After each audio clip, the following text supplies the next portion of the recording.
Thank you. It's really nice.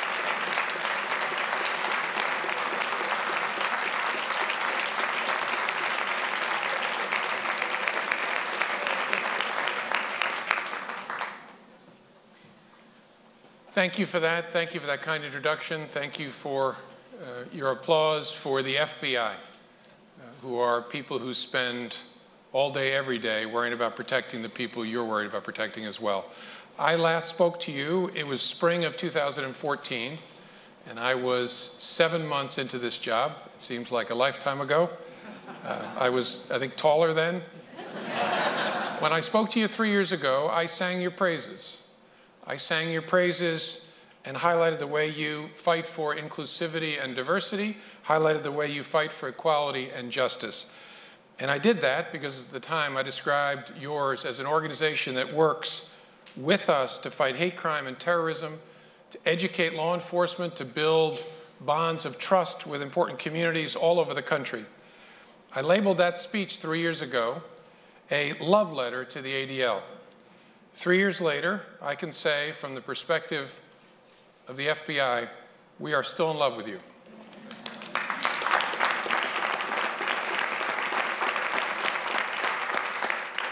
And I want to spend some time today explaining to you why we still love you. But first, let me express a regret, which is as much as we love you, we have been spending way too much time together lately. I think we'd all be happier if we had meetings that were fewer and far between, if we had no need to investigate hate crime, no need to share information about pending terrorist threats, no need to educate kids or community leaders or cops about bigotry and prejudice. If we had, instead, time to focus on other things, life would be better. But it's been challenging in recent months. Together, we have confronted bomb threats targeting Jewish community centers and schools, the vandalism of Jewish cemeteries, the racially motivated shooting of 2 Indian immigrants. We have met together to talk about swastikas painted on synagogues and subway signs, a transgender woman attacked in her own home, a noose sent to an African-American attorney. In your line of work and in ours, we see a lot of people filled with hate. Some of those people will sit quietly, simmering and stewing in their own bitterness. Some will shout about it to anyone who will listen, ever hopeful that maybe their hate will attract hate. And while we can try and illuminate and educate those people who are sitting there simmering, some will always be trapped in that starless midnight that Martin Luther King wrote about so many years ago. We have to ask ourselves, are people emboldened by divisive rhetoric? Are there simply more opportunities to instill fear and intimidation today than ever before? Do the ways in which we now communicate, often anonymously and from a great distance, offer license to those who want to hate, who want to discriminate, who want to poison? Now, some of you may have read recently that I'm on Twitter. I am not a tweeter. I am there to listen, to read especially what's being said about the FBI and its mission. And sometimes it's a wonderful place, sometimes it's a depressing place, sometimes it feels like I'm all of a sudden immediately in every dive bar in America where I can hear everybody screaming at the television set. But it is free speech. You don't have to like it, you don't have to agree with it, but we will protect it because it is the bedrock of this great country that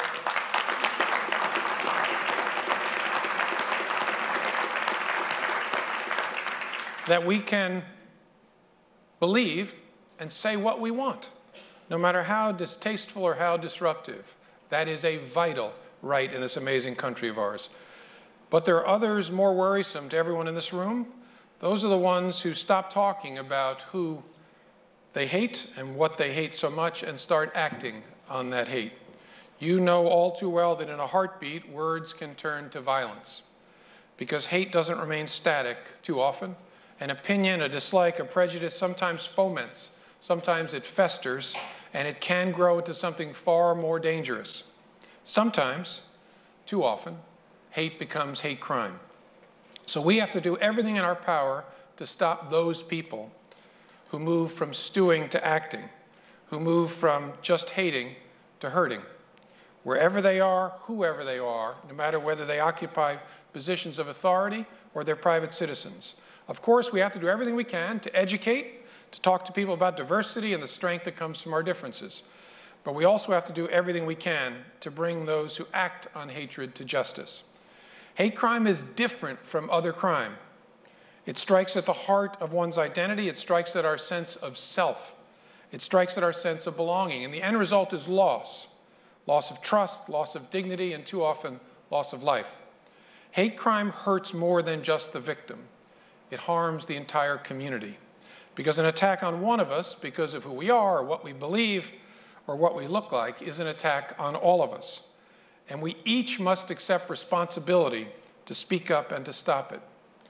Because eventually, if we don't, it will come for all of us. I want to talk to you very briefly about and remind you of the ways in which the ADL helps the FBI and law enforcement educate ourselves.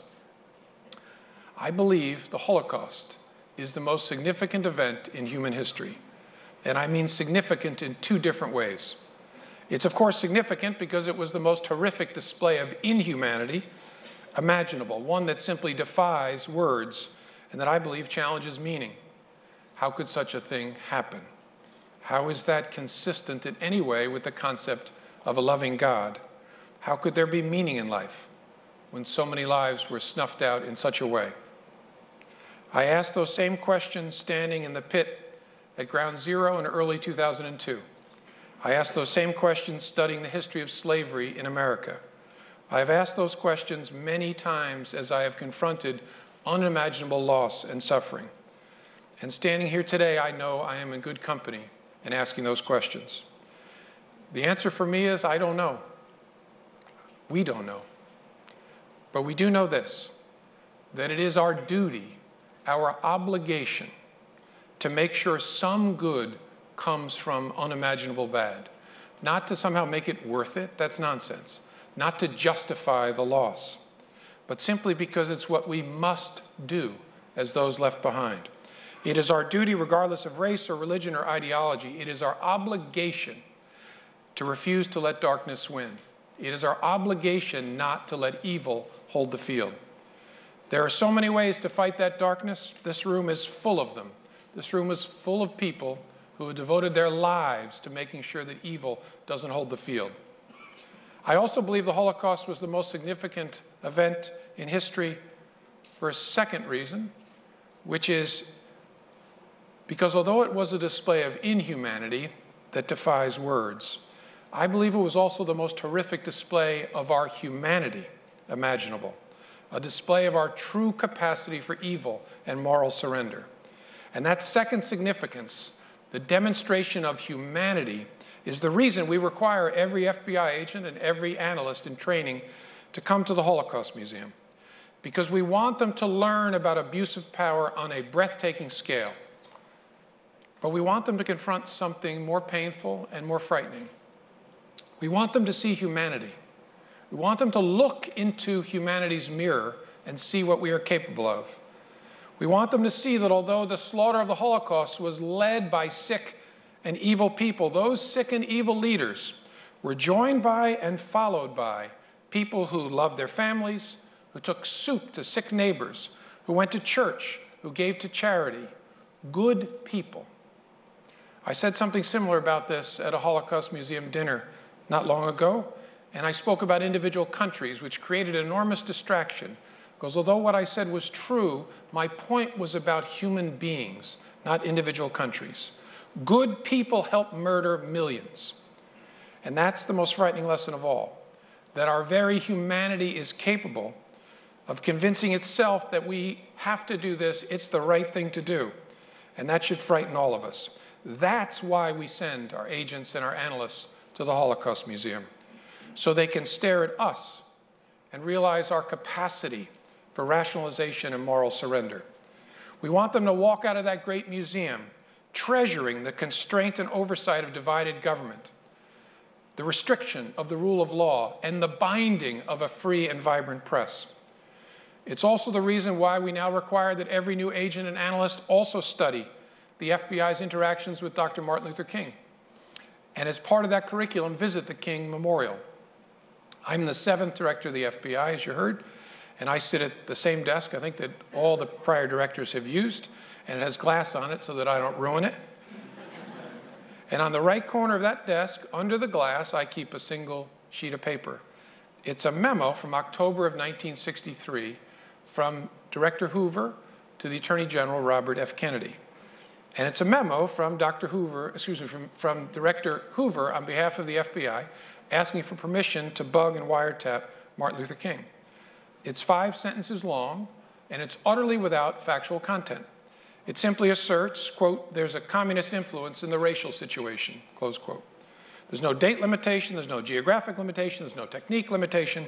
It simply says, we need to wiretap this guy. Director Hoover signed it, Bobby Kennedy signed it, and we were off to the races. But here's the hard part.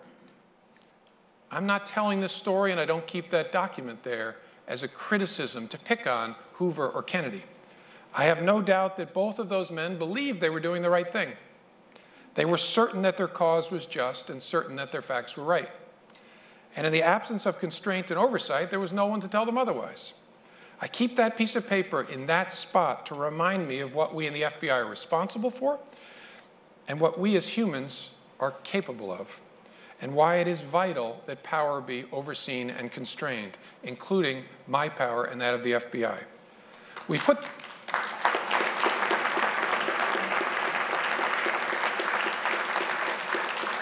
We put those sessions, Holocaust Museum and the King curriculum, at the very beginning of our training program for analysts and agents. And the reason we start their education there is because we believe it is foundational. It tells us who we are and what we are. Learning the law and how to shoot and how to conduct an arrest in an appropriate way is really important stuff and hard. But it's much harder and more important, in our view, to understand and internalize the long-term ramifications of prejudice and bigotry, the value of oversight. It's much harder to fight against unconscious bias than the sting of subtle racism. These are more than just lessons to be learned. We believe they are living principles that have to be ingrained into everything that we do, become part of who we are. We have to build a deep understanding. We must know it. We must nurture it now so that it can save us later. Thank you for helping us be better in educating ourselves. Now I want to thank you for your work in community outreach, because we work hard in the FBI not only to educate ourselves, again with your help, but to build bridges with your help to the communities we serve and protect. We are listening to people's concerns all over this country, and we are trying to let them know that we can help. We're trying to create a sense of trust, a sense of solidarity, so they know in hard times they can call us and they can count on us to protect them. We want them to know that when we can't prevent a hate crime, our agents and analysts will move heaven and earth to find those responsible and bring them to justice. And our victim specialists, who are the angels of the FBI, will do everything they can to help heal those who are suffering, their families and their communities. They will explain what the agents need to do, why they're doing the things that they're doing. They will host town halls for frightened citizens. They will clean up crime scenes.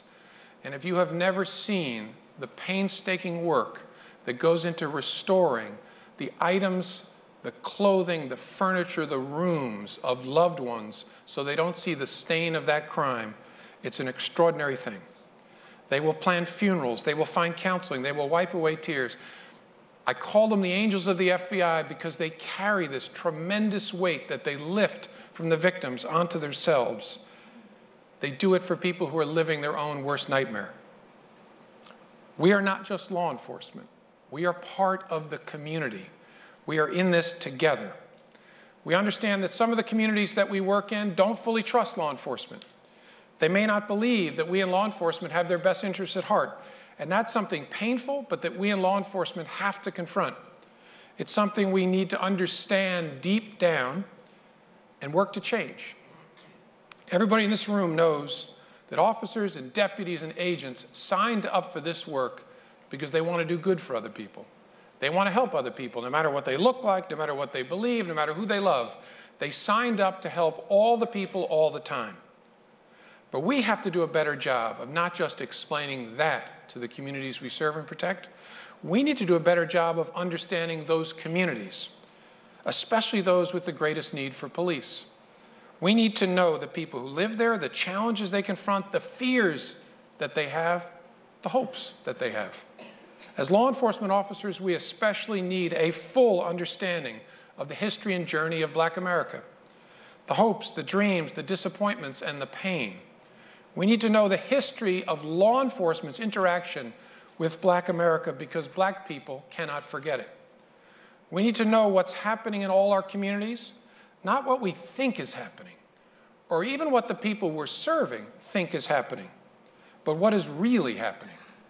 And for that, we need better information in this country.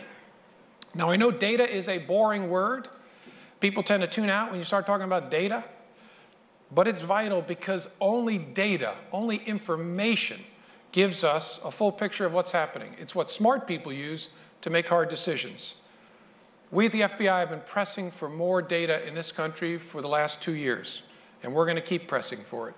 Data related to violent crime and homicides, data related to officer-involved shootings, data related to altercations with citizens, and attacks against law enforcement officers, and yes, data related to hate crime. We must do a better job of tracking and reporting hate crime to fully understand what is happening in our communities and in our country so we can stop it. Some jurisdictions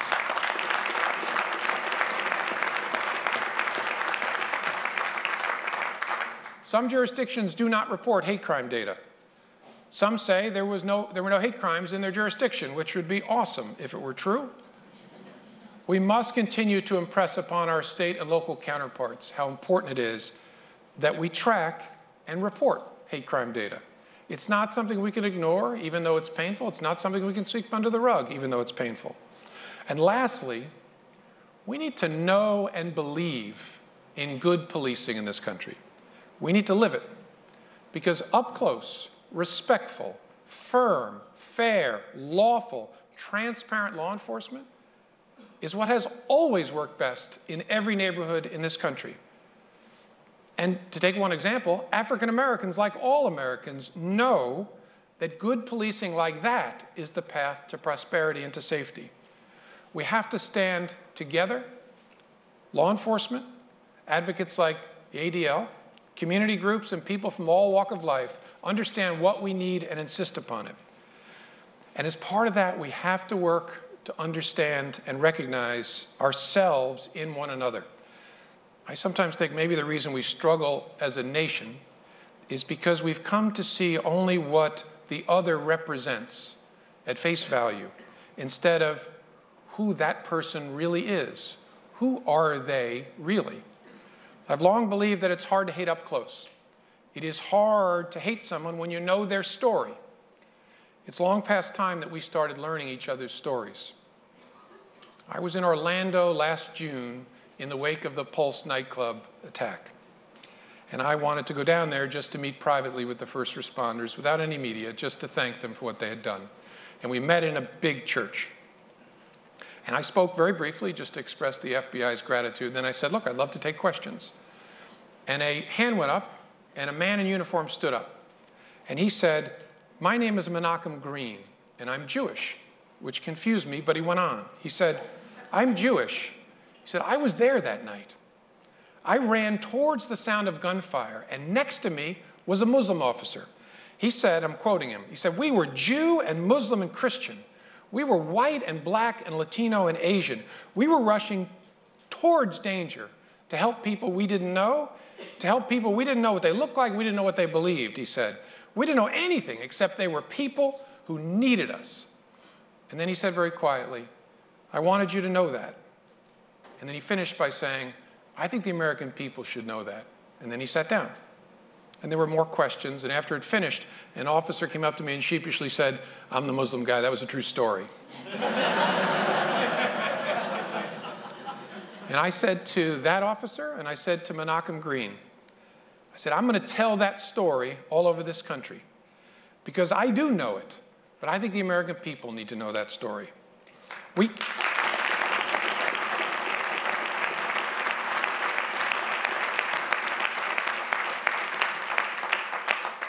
confront divisiveness, we confront fear and ignorance and prejudice. We live in a world with a whole lot of coarseness and a whole lot of lack of civility.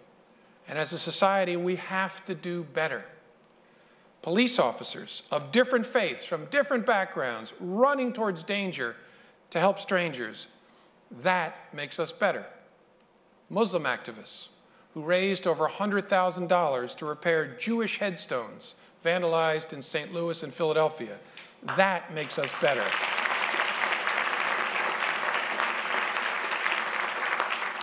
Good Samaritans who painted over the vandalized slurs written on a neighbor's house so when they came home they would never have to see those slurs. A defaced sign on a Spanish language church that local pastors covered with posters that said, "Love wins." A lawn sign that says, "Whoever you are and wherever you're from, you're welcome here." Stories like those make us better. You make us better. For more than 100 years, you have advocated and fought for fairness and equality, for inclusion and acceptance. You never were indifferent or complacent. The word silence is not in your vocabulary. You have advocated for voting rights and on immigration issues. You fought against anti-Muslim prejudice. You fought against cyberbullying. You stood up for LGBT and gender equality. You have pushed and prodded for hate crime legislation. And you've helped us find terrorists all over this country and all over this world. And for all of that, we at the FBI are grateful, as an agency for sure, but also as Americans. My thanks to this room full of people who have devoted their lives to ensuring that evil does not hold the field. To Jonathan Greenblatt and David Friedman and Michael Lieberman and so many others who have chosen to do that with their lives. And on behalf of the Federal Bureau of Investigation, thank you for standing by us, for giving us the benefit of your experience, for making us better, and for serving this country alongside us. And so I close my letter 3 years later, love the FBI.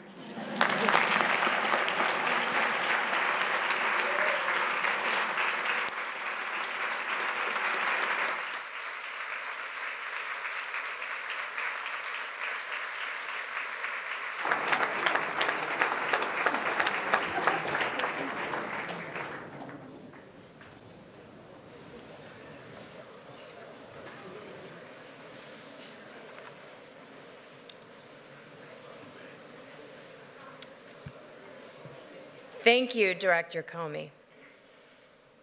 So there's a Washington, D.C. out there, and it's time to go see some of it. We're going to head to our off-site visits. All of the buses are going to be lined up outside the doors going this way.